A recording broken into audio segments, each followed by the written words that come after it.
Hey, what's up, friends? Welcome back to a new episode of the Kevirsyle Network podcast. As you can see, I have a plethora of creators today, um, and this is my second roundtable, technically speaking. But let's go around the round square table and introduce you guys. Introduce yourselves. Let's start with William. I'm William Byrne, the creator of Max Burger PI. I'm in Canada, and yeah, I got a book coming out soon on Kickstarter. Humberto. Hello and hola, my name is Humberto Avila, and I am a relatively new creator. I had my first book called The Reckoning, came out last year, and I actually have another book that's just finished called Dumb Reminders that's going to be coming out fairly soon. So I'm a newbie to the whole scene of creator comics and totally excited, but not new to comics. I've been a big fan since I was 8, and I'm a huge collector of Golden Age books and lover of those supernatural stories. Mr. JD. My name is Jaydee Rosario. I've been making comic books since 2008 under the Unstoppable Comics imprint, making titles such as Curse of the Dragonstorm, Storm Chasers, Shield of the Interceptor, New York versus the World, Dead Princess Vicky Sticks, and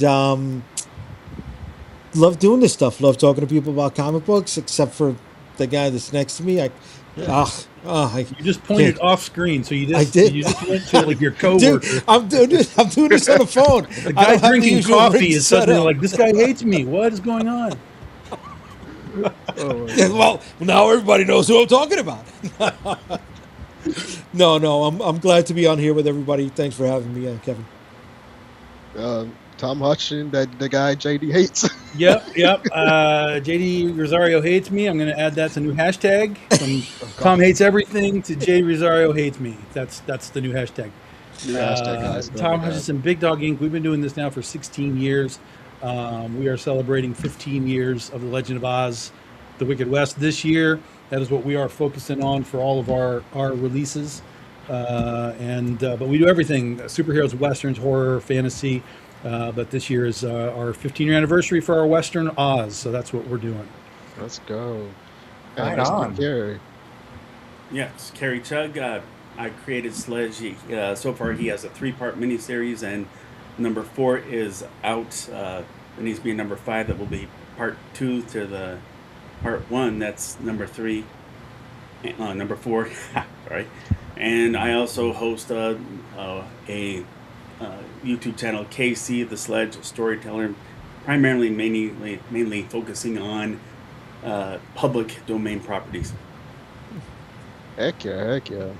That's freaking awesome. And I'm Kevin Davis. I've been a comic creator for 4 years now. This year marks my fourth official year. Granted, I didn't grow up reading comics because I don't know where the hell I've been my entire life, or I did not know comics existed. And I fell in love with comics in 2020. When I, for some reason, was on TikTok scrolling, and Marvel was there, and they were showing their comic books, and I was expecting movies and TV shows, but I went to their website and bought some digital property because I wasn't sure if I was gonna like it because that was my first time introducing myself into comics. But for us creators, what was like a comic book or a book or movie that inspired you guys to become creators yourselves and to like, become a storyteller? You can start. Anyone can start. Well, I'll go. Actually, it was another indie creator who does his own stuff. His name is Billy Goodman over in Arizona. He has his own books called Billy's Comics. He does bootleg type stuff. And he inspired me because um, he and I have been good friends. He was in a band called the Necronauts. I worked at a recording studio, and we have been keeping in touch ever since. And when I had my comic book store close, he suggested that I should do my own thing and give it a try. Okay. Nice, Cool. nice. I guess comic books have always been in my life. I was inspired by my dad. He bought stuff in the 70s. I guess I'm dating myself here. I don't know how old everybody else is. Uh, but I remember him picking stuff up and being inspired by just things like Spider-Man, The Amazing Friends, and the Hulk cartoon when they came out. It was always introduced by Stan Lee. But it wasn't until the early 2000s I'm at a comic book convention, and I see somebody at a table, average dude, and he's got his own book there, and I'm like, how did you do this? And he told me about a small digital printer called Comics Press. And I reached out to them. I got a price for books, and from there I went. And I started doing a couple of small zines, and then some 12-page stories, and then I got addicted and came to this point. I got a nice little catalog, and I'm introduced to a whole bunch of talented creators in my travels and discussions promoting my stuff. Right on. Hell yeah. Well, for me, this is always a weird question for me, because Uh-huh. the answer really is nothing. This is weird. Anybody that knows me knows I have the weird parallel dimension answers. You're gonna get it. You're gonna get it here today. Nothing really. There was never like a moment where I was like, I want to make comics. Comics. The same with Jaydee. Comics have been in my life my entire life, since the 70s, and I've always enjoyed them. I've always loved them. Always loved the art, and so me and my friends were kind of in all the art and stuff, like in the 90s and so on. And so there was a point where we were all kind of together, and we were sort of like trying our hand at, okay, can we draw comics? Because that's what you wanted to do in the 90s. You didn't want to write anything. You wanted to draw comics. And so, we were doing with that and monkeying around with it and so on. But even then, it still wasn't like, wow, I really want to do this. It was just like, hey, it was a side thing. It was just for fun. And then that led to me creating Critter, because I got tired of drawing the X-Men and I wanted to draw my own thing. So out of the blue, really, she just appeared out of the blue because I was tired of what we were all doing at the same time. And so, but again, even in there, I was still trying to it was still more of an art project than it was like creating a comic book.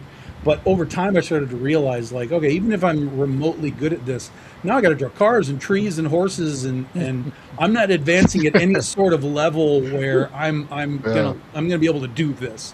And so that's where that sort of art part fell into. Well, maybe I could write the story, and I could find somebody to draw it, and so on. But even in that context, I still wasn't like, man, I really want to do this. It was just something I did on the side because I had my 9-to-5 job and all that kind of stuff was going on.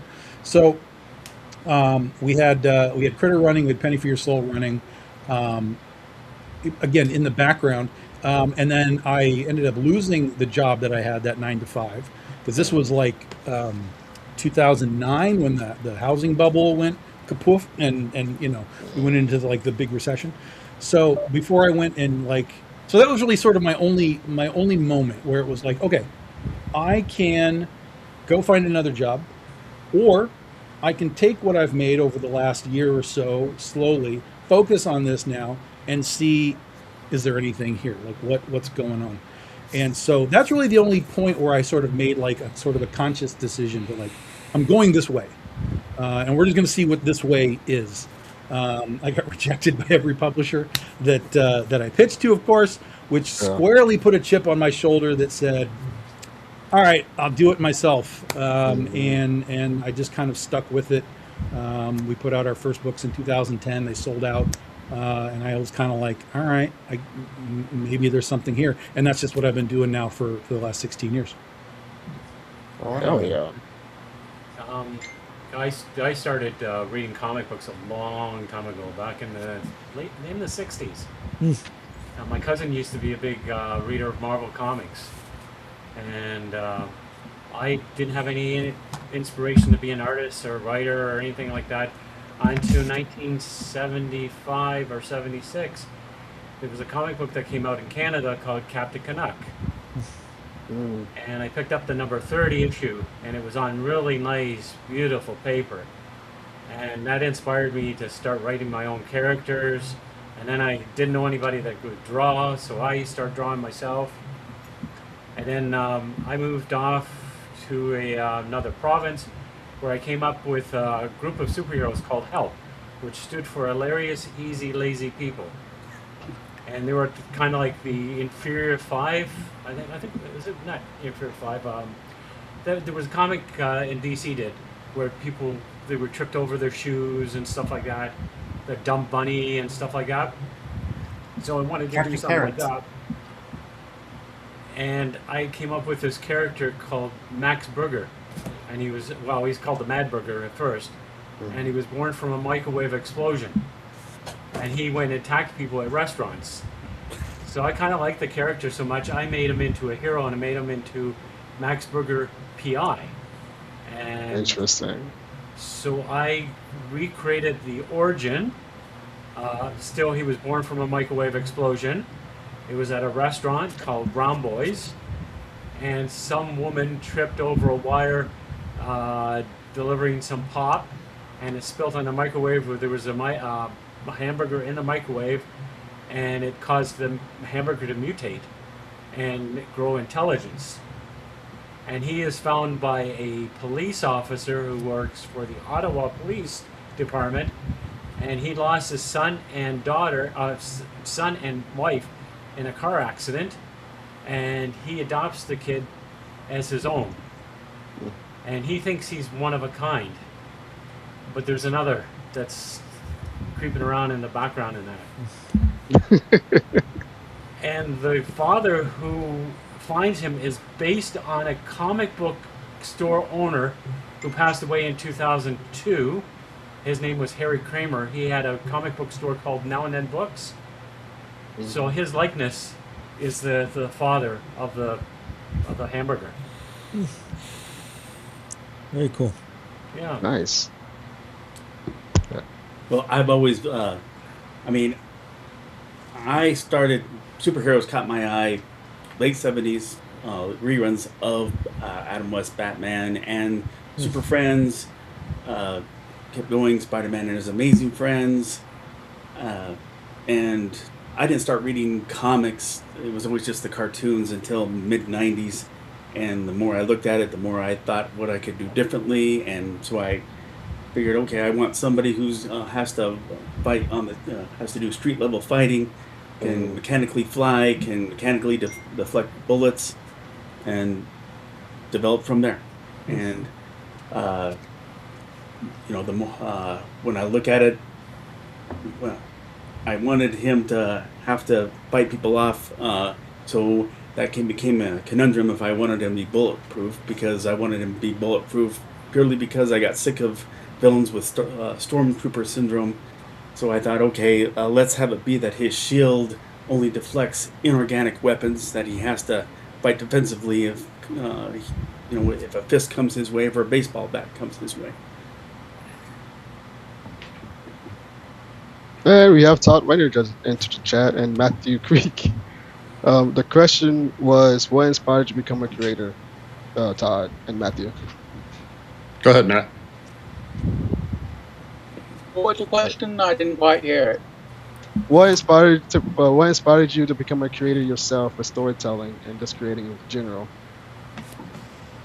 Okay, I'm having problems again. Can you type it in the chat, maybe? I'm not sure how to work this chat in this studio. Okay. How about you go? Yeah. Okay. What got me going? I don't know, early GI Joe issues and crazy fun over the top visual storytelling as an artist. Kind of where it started from was being an artist. I'm like, maybe I could be a hack writer. So started writing my own stuff. See, he copied my origin story. Maybe I can be a hack writer. That's what I just said. Maybe we're kindred souls, Tom. I don't know. Dude, I got into creating. First of all, I hated writing with a passion for a long time, especially in school. I was having to write these essays and bull crap that we have to do in school. But I started wanted to create when I was reading books, like the Stephen King novels, Percy Jackson novels, like those type of novels. I didn't know about comics until 2020, so I'm a late bloomer. But I found out like I had the gift of writing with my learned that my mother is actually a writer herself. So it turns out it's in my blood. And I read her murder mystery book, and I was like, could I do this myself, or should I do this? And I was like, but do I want to do this? Is the actual question. And then I got to the point. It was like I was tired, like with the Hollywood BS, with the same rehashes and crappy writing in Hollywood. I was like, I want to bring some creativity and some originality back to the world. So you know what? Fuck it. It might take me a minute to build it, but I'd rather build something original than wait for somebody to do something I want to see. And so, I spent like 2.5 years studying the craft of comics, how to write it, how to budget it, how to. I attempted to draw, but that's a whole different headache. So I just hired artists to do it for me. And so I just write my own stuff, and I'm the person, I don't trust people, so I didn't go to like any type of publisher. I'm saying I'd rather just do it my freaking self. Plus, I don't want no overhead over me trying to like to dictate what my story is, if that makes sense. And so that's why I became a creator, because I'm tired of the same old. Yeah. And then I met these awesome guys on the screen I'm talking to now.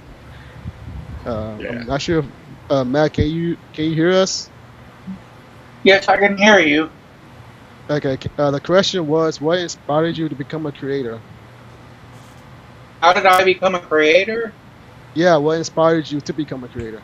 We can't hear him though. Well, mainly in high school, I wrote stories for fun, and the only teacher who ever believed in me liked them.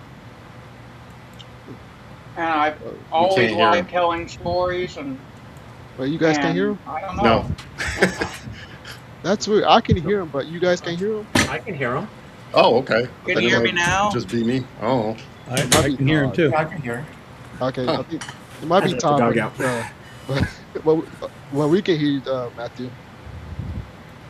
You can hear you? You can Yeah, we can hear you. Yeah, we can Okay. hear We can hear- now. Okay, technology's weird, guys. It's really weird. But I want to get into some more fun questions and not the boring questions. You guys, I'm pretty sure you like been to conventions. I haven't been to one just yet, but what's been the most weirdest thing that you experienced at a convention? Like from a fan coming to your table, or just in general, what was the weirdest, strangest experience for you? I had a Miami Beach special. I don't know about that. Oh, Yeah, dude, I'm the weird one. I'm usually the one's like pointing out at things and asking like inane questions there. The guy's like, dude, just leave. And I'm like, no. Yeah, I mean, it's all in good fun. Like, I've never had someone bug me. I mean, I love talking to comics, so if anybody sees me at a con, like, I'll talk their ear off about anything. I had a woman, a Miami Beach special. She was in her late 60s, had that deep leather tan look to her. The Lord. the straight white silver hair, and she spent maybe about $250 on some 11 by 17 prints that she was going to gift everyone for the holidays. And as I'm signing these posters, these prints, she whispers in my ear, if I want to go back with her tonight and take care of business. And My and mind God. you, I got it in the booth, right? I got in the booth. My sister, my cousin, my now wife, who was my girlfriend at the time, another buddy, and Oh, sweet Jesus. she didn't whisper as much as she just said it, Oh God.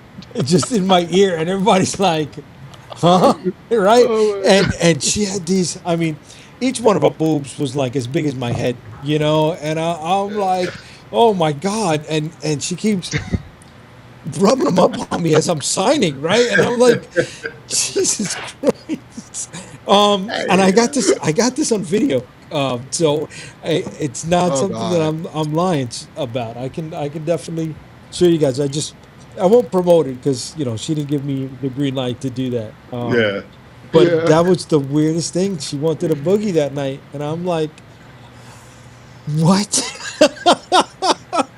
I'm sure a lot of boogieing happens at shows, so Oh my god. Well, if you're at Heroes Con, yes. Or sorry, not Heroes Con, Dragon Con. Oh yeah. Dragon Con is Really? the infamous Olympic village of comic book creations. Yes. For real. Really? Wow, Yeah. none of you know the Dragon. I'm just going to let that go. I'm just going to say Dragon Con. Y'all can figure it out from there. Oh yeah, I've Interesting. heard of it. Well, It's I infamous. was like, I know of Dragon Con. It's super real. I've been there one time. It is so real. I can't Legit. even. I'm going to Nice. tell you my story. Here's my story, and it's not Dragon Con. So I have Okay. two moments that have kind of stuck with me. There's a bunch of them, but there's two really. One is sort of old. One just happened at San Diego Comic Con. So the first one is many years ago. God, I don't know, eight years ago maybe. We had people at the booth, and a guy and a girl, and they're just kind of looking at stuff, and they're vibing on our Penny for Your Soul book, which is kind of heaven and hell in Las Vegas, and they're digging on it. And so they're going to buy the books. I'm like, yep, here's the thing, pick these out. And then on this one, there's two covers, just take whichever one you want. So I'm kind of showing them, like, here's this one, there, this one. And then we get to this one issue where there's two covers, and one of them is sort of a close-up shot of like a demon's hand, like slamming this girl like through a craps table, and he's got like his hand around her throat, and she goes, "Oh, I want the one where he's choking her," and I'm like, "Sure, whatever you want." And then she Whoa. and then she looks up, she goes, "'Cause I like being choked," and Oh, you can wow. see her boyfriend like, "What are you doing right now? You got to put a cork in that and stop it." But she just was laughing and whatever. But I was like, yeah, okay, that's good. And then the other one, this is the craziest one, is at San Diego Comic Con this year. I wasn't even at a Big Dog Ink booth. I was at the Antarctic Press booth, and I'm just standing there. Dude walks by, comes back, and I'm like, oh, okay, he recognized something. And he comes up and he says, "Are you that guy that hates everything?" And I'm like, "What are you talking about?"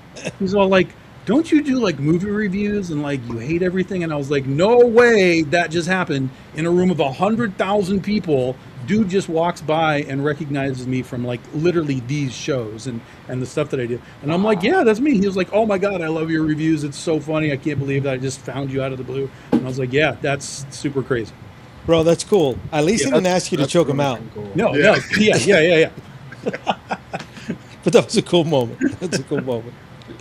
I feel like one of these days I'm gonna meet Tom at a convention and I'm gonna ask the same question because I already know the answer because you already talked already. But I'm gonna just act I'm like, "You that guy that?"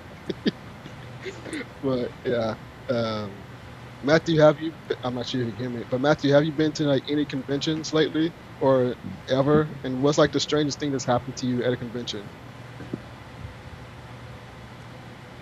I'm not sure you can hear me. If you can't hear me, but Kerry, have you been to conventions yet? I've been to some. I can't say that there's any. I've been totally weirded out to your guys' level.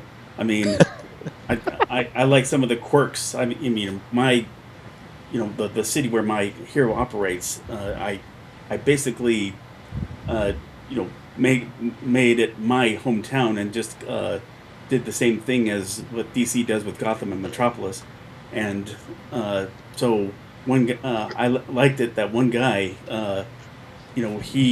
when I explained it, what this guy's all about, he tells his girlfriend, "Oh, this guy Gothamized Ogden, Utah, where I'm at."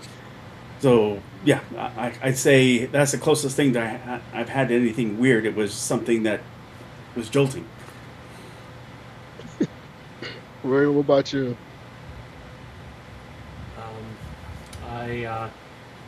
Where was it? I think it was. I went to Dragon Con, and somebody was doing interviews, and they were asking me about my character, what kind of sexual stuff my character does, go to the bathroom and all kinds of stuff. Dragon Con. He's a hamburger. I don't think of him going to the bathroom or anything. He gets pounded. He's a hamburger. He gets pounded. Yeah. Literally, he's a hamburger. So you could easily Everybody ask that wants question. I'm like, Oh my God, Todd, did you answer? Nah, Oh, you know, I don't do a ton of shows a year, maybe two, three, four. I don't really have a lot of strange stories. You would think up in the Pacific Northwest, Seattle, Portland, that it would just be insanity some days. It's because Uh, it's all strange up there, so it's all just it, normal. it must be, Tom, because I see a lot of colorful people and I enjoy it and I had conversations with them, but they're all pretty normal when you start talking to them. You know, it's like the what is it? The bark is bigger than the bite. I don't know. Um, but a lot of very tight fitting clothes at conventions, and a lot of women. So I mean, and I take my wife, and she's the one picking up stuff. She's the one that notices way more than I do. So yeah, I don't really have any crazy stories. See, Well, but I'll just add one more then for Todd. oh snap. Okay. This is my. Okay. So I have lots of Dragon Con stories, but there was one that just sort of like this was the very very beginning of Dragon Con. I had never been there. I'm just roaming around. I'm taking it all in. Okay. We go to the Walgreens next door to go get stuff for the booth, and you know when you go in Walgreens, they have like these, or Walgreens, Walmart, or not Walmart, like CVS, whatever. They have Yeah. like these plastic tubs, right, where they just throw stuff in there, like this is on sale or whatever. And so they had one of these big round tubs, and it was divided in half. And one side of the tub was all just Sharpies. It's just all kinds of colors of Sharpies. Get your Sharpies right here. The other side of the tub was filled with condoms. Okay. Oh my god. That's amazing. That's how you do it. Dragon Con. Yeah. dude, You go from Sharpies to condoms. You go, can I get your signature on my boobs? And then, hey, let's go back to the room. Don't be surprised. Don't be surprised, guys. Talk about indirectly telling your audience what you want without Yeah. telling your audience what you want. Oh my god. If you all had to create a comic together, what would the story be? All together. Yeah. I think we're leaning into that Yeah. one night stand at a convention. I think that's the, Yeah, I did not educate myself on everybody's properties here. Let's talk about what's happening now. You know, storytelling is imagination. Just like, what would you think the story would be? oh, dude, let's get weird. Like that's my jam. that Well, kind of I just saw a weird picture comics. that popped up on my feed the other day, which it was just a picture, and at the bottom it just said mummified crocodiles. And I'm I looking saw at this picture like, I what commented on the that. hell Yeah. is going on? So And when is that? When are you going to do this, Tom? that's So what when I you write said. that That was story- my caption. I was like, and so I'm writing this now.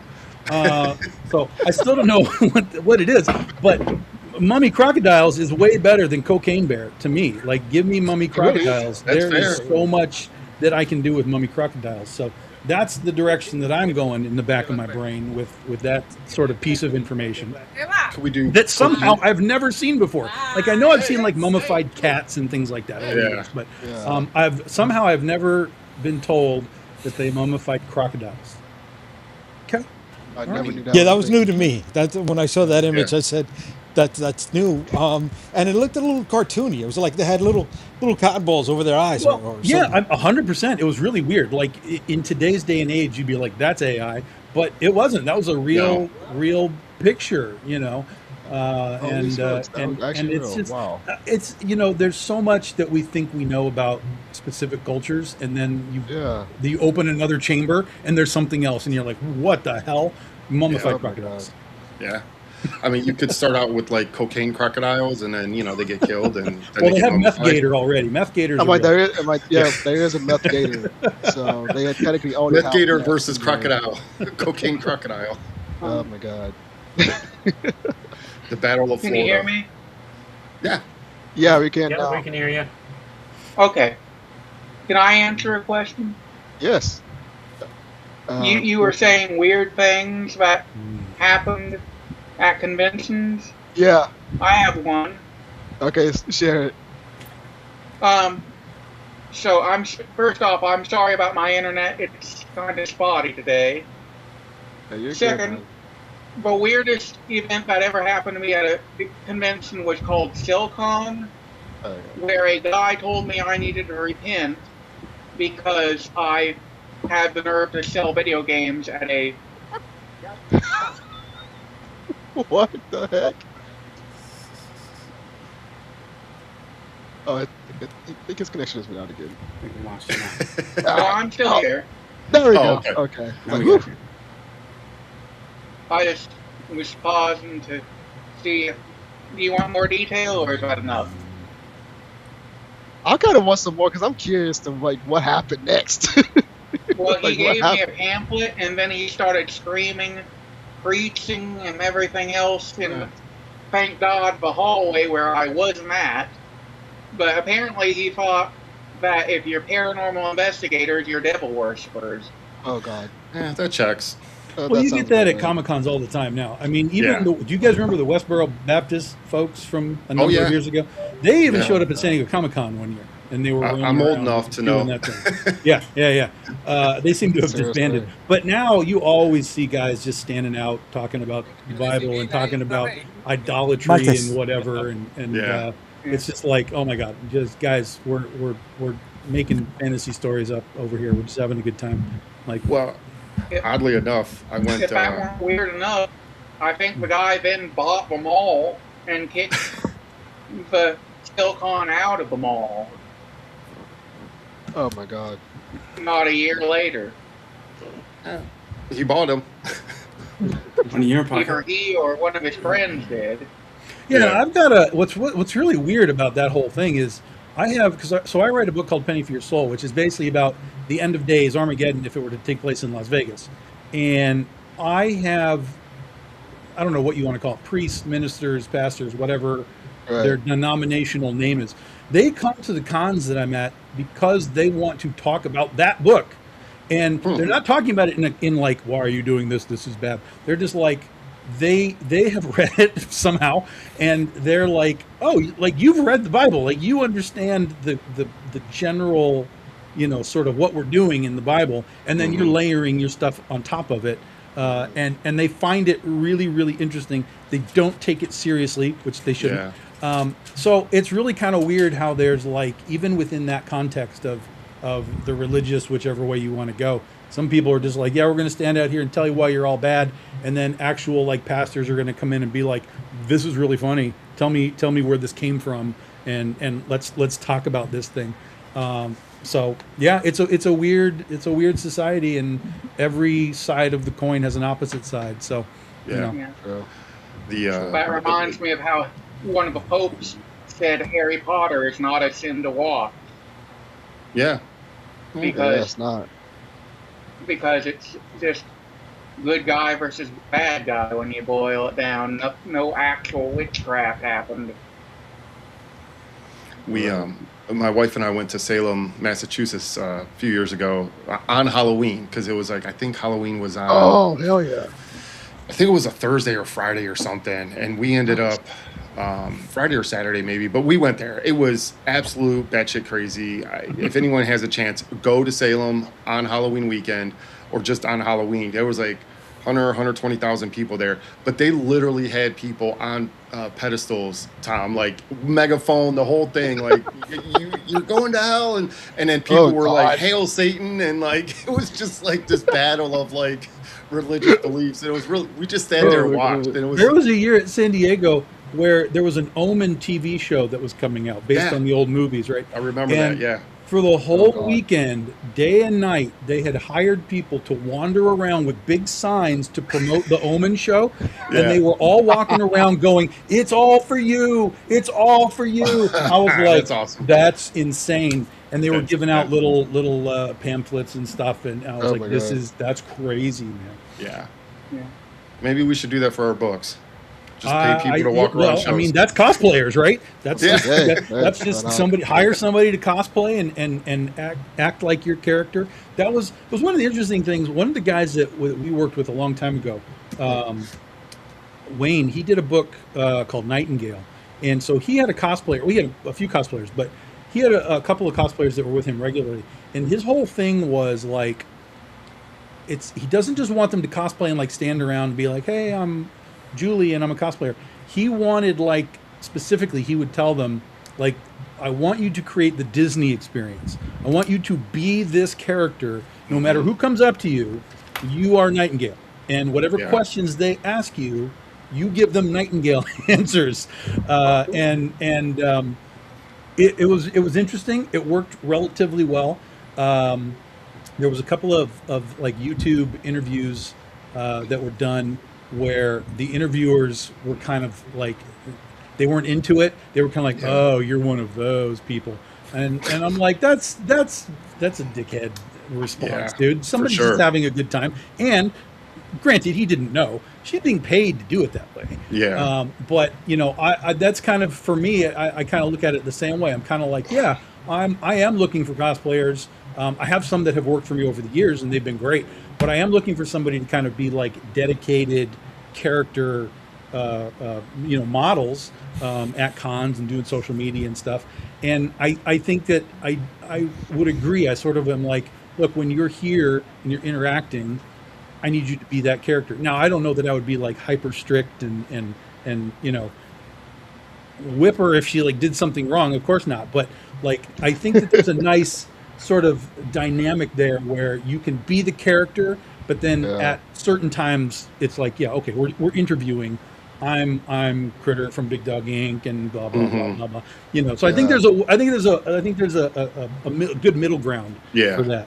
No But method actor. when I saw like Nightingale just like in the crowds and talking to people, especially like younger kids and stuff, like it worked really really well. Like the kids fully dug on it. They were just like, oh my god, she's like a real elf. Like it was like super cool. So yeah, I think there's a cool medium that can be found in doing that. That So you're reminds- In that vein, I actually did do something similar to that. I had somebody, I commissioned a local creator to make a full bust of one of my creatures from my book, The Reckoning, and he made this really elaborate mannequin, and he just decked it out, and I have it on my Facebook and on my Instagram of the creature. It's like a vulture creature called a Thalapuchi from Mesoamerican mythology, and it's dynamite looking. And when I first put it up this year at a con, I got so much attention from it because it caught so much attention from people's eyes walking by it because it was just this big monstrous female bird creature that was just covered in like scales and feathers, and it was just dynamic, eye catching. And the years prior to that, when I had tabled at previous cons, I how people would look at my table for just get a few bucks and then walk on. But once they saw the this year, I got so many sales, so many engagement with different people, and so many pictures because of that sculpture. That same guy is gonna do wearable prosthetics so that I can have somebody walk around cons passing out stickers and directing them to my booth, saying, "Oh, I'm from here," and just kind of like point them in my direction. And so, I mean, feel free to steal my idea. And in fact, Jared Locker, I know he's in the chat right now. He actually did the design to the creature for that book, Yeah. Nice. and that it's based on. So I'm gonna have to give him a little credit for that in the upcoming issue remake that I'm doing. But that idea of having somebody walk around cosplaying as your character or having like an eye-catching display at your table, totally worth it because, like I said, I went like maybe last year. Unfortunately, like I said, I'm new. I get it. People want to go see, I think we had at the local con we had bigger creators. They were going over there. I was getting passed up. I get it. But when I put up my new elaborate sculpture, it really did like up the attention that I got. Whether or not people bought stuff, they still took pictures and then they posted it on their Facebook or their Instagram, TikTok, and then they tagged me, and it just added a bunch of like new eyes to what I'm trying to do. I only got as far as a 3D print about that tall. So that did draw more people in, but yeah, a cosplay plant, or a hired cosplay, got my imagination going. Or maybe who thinks they can commission Todd McFarlane to do a sculpt or something like that. Well, really, like the guy that I'm working with, his name is Enoch. His name is Jack, but he goes by Enoch the Old Soul on Instagram. I could always pass on his info, but like this guy is legitimately a great sculptor and fabricator of Nice. different textiles and armaments, and his goal was to do like movie props and whatnot. And seriously, for the price that I paid for the sculpt, it's about maybe 3 feet tall. It's totally like teenage girl sized, like from the waist up. So, and it's just phenomenal. And the guy, I don't want to put his rates up on blast because I don't know what he charges me, what he's gonna do. That's kind of up to between the two of you. But it worked out really great that he's gonna do more creatures for me in the future, because I think that nowadays in the booths at cons that I've gone to, you have to like really stand out, not just with the great stories that you're doing, but you got to like attract the eyeballs, because I know that like if I'm at a booth and then like this year was Kevin Smith here in El Paso, no one's gonna come to see me when they're Kevin Smith's like 3 booths down. You know what I mean? And so if I want to, get that attention, I gotta, jazz it up and be creative. And I think that's a great way to like put out your personality type and really sell your book, and not just your book itself, but like the entire world. Because like I'm hoping like maybe like it could be like a horror short film or whatnot, and by having these busts, you're opening up your ideas, yourself to open other ideas and concepts that can go beyond just your comics. I know. Yeah. You gotta have imagery. Something's gotta stand out. Absolutely. Yeah, back in the '90s, I did up in Ontario. We had a convention, and I had a guy dress up as a superhero of mine called the North Shield. And I went out and got a spandex suit made. Cost me $200. And the guy I got was my cousin. He was a bodybuilder, so my character's kind of a bodybuilder, and so he's a little bit shorter than the character. But we went out. I had the suit on. The kids loved him. They give me some attraction for the book, Yeah, most of my stuff, I could pick it up at an army surplus store. That military harness, and basically he's got a military T-shirt and military pants. Combat boots. That's the thing. Like it doesn't have to be like super elaborate. Like you don't have to spend like $1,000. I mean, spend what you can and what you want. Obviously, it's gonna range by your measure, but like it doesn't have to be. Like I've always told people, like things don't have to cost an arm and a leg for it to be successful and be great. It just has to have the passion and the love behind it, and then that shows. And I know that's kind of like a hippy dippy way of doing it, but I don't know. I mean, I kind of vibe with those things a lot better, rather than something that's super polished. And you could spend $1 million, but if it's just because, well, I had the money, so I'm going to do it, and there's no really like love for it, then what are we doing here? Then that's not to like. I guess I kind of like want to say like. That's why I like got into indie comics a little bit more so than Marvel and mainstream stuff, is just because they have all this money behind it, and it's like, what's the love behind it? Because they're just throwing cash at it, but that doesn't mean that it's any good. Whereas somebody that has like a budget or minus that can draw and write something that's phenomenal and fantastic, that actually means something to them, and that to me has more merit than a soulless cash grab. Nice, I like that. Now I will get to some promotion time now. There's a robot in the chat. It's alright.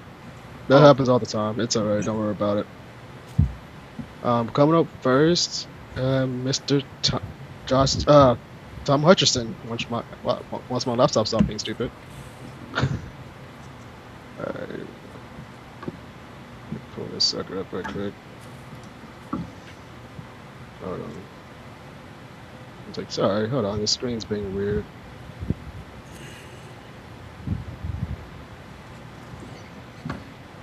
Oh, dude, we just got like a AI bot in the chat.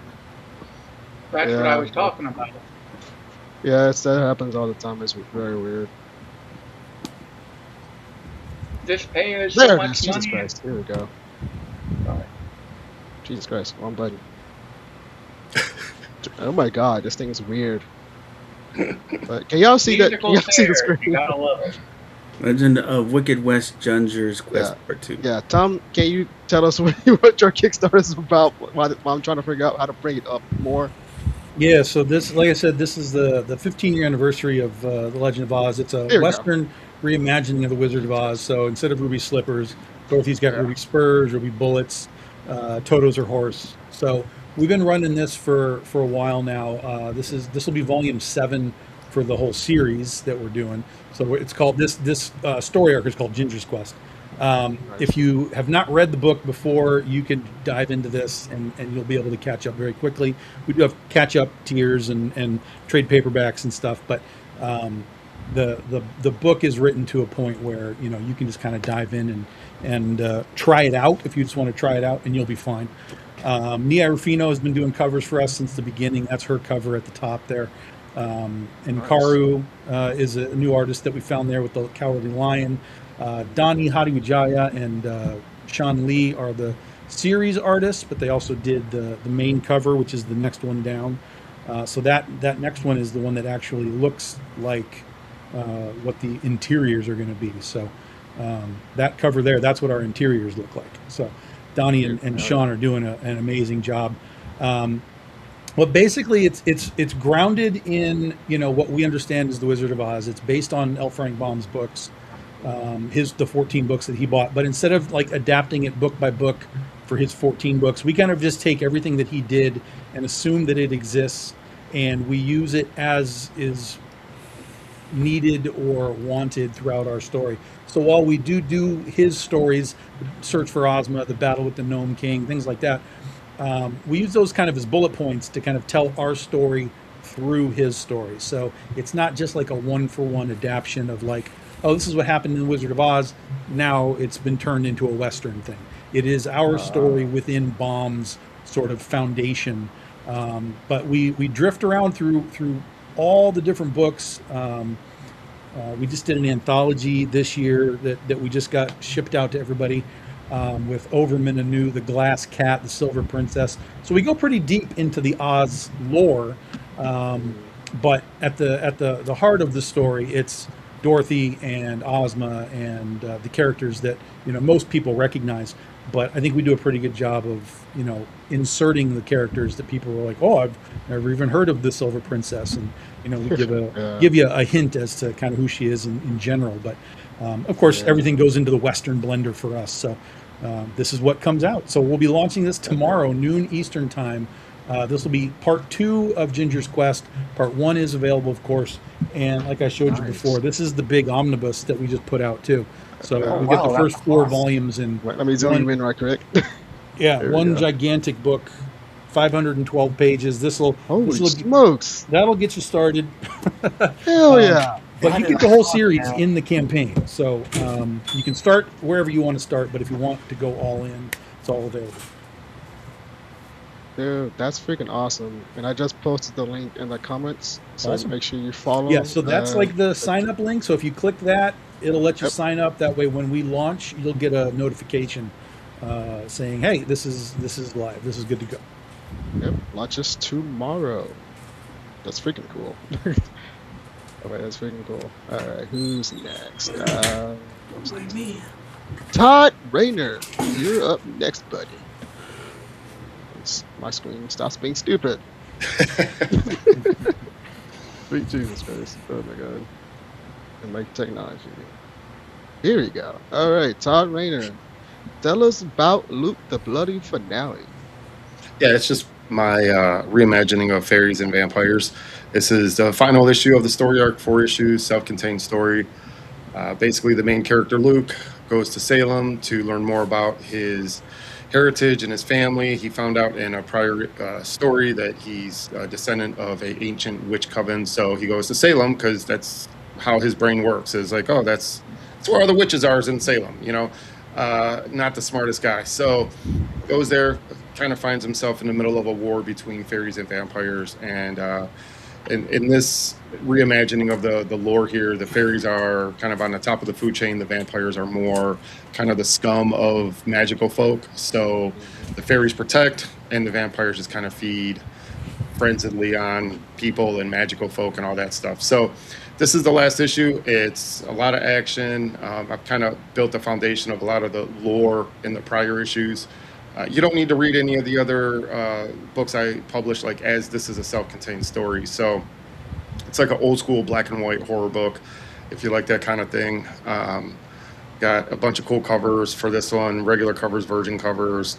I also have the trades for Ice Pick, which is where all the characters, first show up, and then Annabelle, which is the second book I wrote. Both those trades are available. We got the first stretch goal unlocked. I have to update that graphic. But yeah, here's some of the covers. My cover, I have Christian Navarro does all the interior art. So he does the second cover, and he does it all black and white. His cover's in color, but it's all black and white. And then Courtney Rose, Dave Kemp do a cover, and Nick Capone and Dave Kemp also on colors do the fourth cover. So yeah, it's if you like supernatural gothic horror, this is probably a book you'll enjoy. And it's got fairies, vampires, and magic folk alike in it. So yeah. It's live right now. Literally just launched not too long ago. Yeah. It's 22 days to go, and it's already funded. Yeah. But just get some more stretch goals. Yeah, we're getting there. That's freaking cool. We're getting there. I'm a backer, so how about you guys back it too? Yeah, I appreciate it. All right, the link is right here in the comments. I'm sorry, I think I'm the one that pushed it to the stretch goal. No, I think so. Yeah. So yeah, it looks awesome. I can't wait for it. And congratulations on funding. Yeah, thanks. All right, who's next? William. How do you pronounce your last name? I don't want to Byrne, put you just like John. Okay. John Byrne, who does the X-Men Gotcha. and Superman and all that. Gotcha. Just wanted to be sure. Yeah. All right, cool. Let me switch over. All right, William Byrne. I have too many tabs open, so forgive me. Here we go. Tell us about your story, Max Berger, PI. Yep, Max Berger is a private investigator who's in Ottawa, and he gets a gentleman comes to his office. He's dead broke, has no money, and this guy's daughter's disappeared, so he hires Max to look for her. But unfortunately, he finds her dead in an alleyway, and there's a bunch of dog prints around her body, and she's clenching a fistful of pennies, and he's got to figure out how she died, and he's being chased by a bunch of religious people because he's considered a demon, and there's somebody watching him from the rooftops. And we leave it in a cliffhanger at the end of the story. And Max goes over a bridge into an icy grave, which will be continued like in the third issue. We're kind of skipping from the second to the third. And I'm doing kind of a dream issue in the second issue, where Max is kind of in a dream world where he's being chased by somebody who wants to eat him and stuff like that. And it's going to be partly in color. This book is all in black and white with just a touch of red. And actually I can show you the page, if you can give me full screen here. And just give me a moment to find the page. I'll get it. Where is it here? Sorry guys.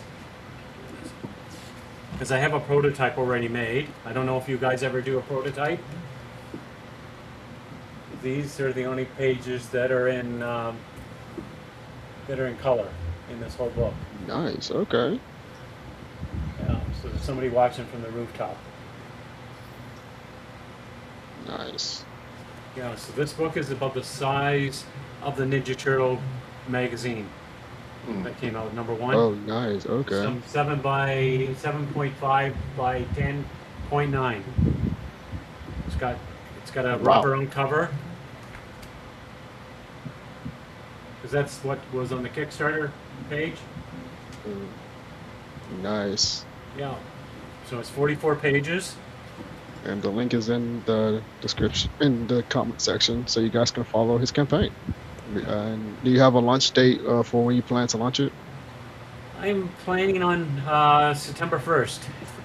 Oh wow, my birthday! Wow, nice. Yeah, and then it's a month, and then when it's going to end on a month on my birthday, October That's 1st. That's hilarious. Oh wow. So hopefully Nice. it does take off this time. Nice. Oh. Okay. And now I got Matthew's campaign. Matthew, can you hear? Can you still hear us? Yeah. But I'm gonna still show his campaign if he can't hear us. There we go. And then this is Matthew's Night Slayer 1. That's on Kickstarter. It's on pre-launch right now. Can you hear me now? Now we can. Can you tell us what your comic Night Slayer is? It's basically two paranormal investigators are trying to solve paranormal threats for money based on the Grimm Brother fairy tales. Ooh. It's kind of like Supernatural meets Grimm. Oh, what just happened? Interesting.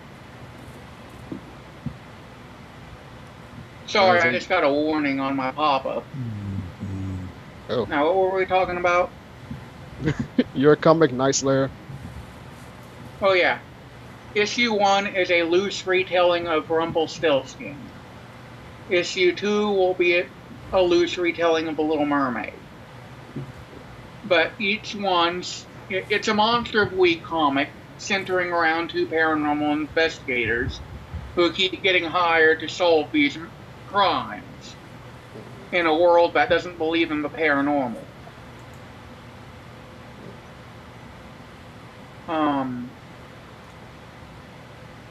Basically, they have to go around investigating this paranormal threat and dodging the police because one of the police officers wants to shut them down because he thinks they're scam artists.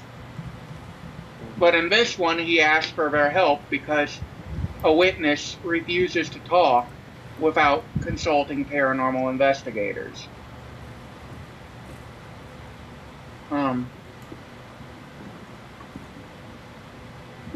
Nice. And do you have a date of when you plan on launching your campaign? We plan to launch September 8th. All right. Nice. Nice. And the link to his campaigns right here in the comments, so you guys can follow it. Thank you. Sorry if I'm not getting the answers I'm supposed to or something. Yeah, you're good, man. And Yeah. Kerry, you have a comic out. You sent me your Google Drive, but do you have a Kickstarter for it? Anything?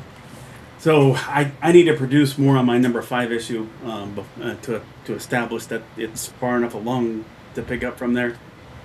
But yeah, if you don't mind, I'd like to advertise, get to show the series or what. I sent you imagery. Did I give you any links? Yeah, you sent me your Google Drive.